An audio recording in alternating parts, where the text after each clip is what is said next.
The stock market has investors feeling uneasy. We are bringing on top market watcher Dan Deming at KKM Financial. Dan, you've seen the best of markets and the worst. What are your tips for market uncertainty? Yeah, Angie, I tell you, when you look at what's going on here, there's a lot of uncertainty in the market right now, and you're seeing it impacting various parts of the market, and it's creating some anxiety.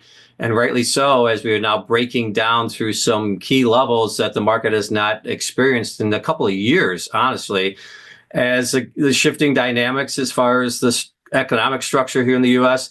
But I can tell you, when you look at, the overall price action in the market, even though we're seeing some of the big tech names and other areas that have outperformed the last couple of years really sell off dramatically, some of the other parts of the market have held up very well. So you're seeing a rotation. So even though it does appear that the markets are certainly under duress, the rotation continues to unfold. And as long as that is occurring, that I do think that this sell-off has a limited downside.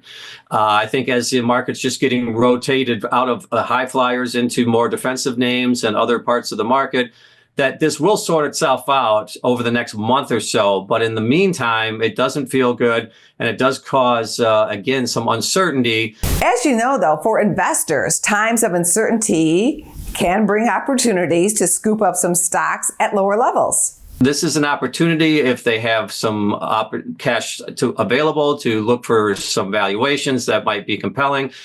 And long term, this is not necessarily going to disrupt, I think, anything from a long term perspective, because we've experienced this many times over the years. The last couple of years were unusual, so we're not used to it.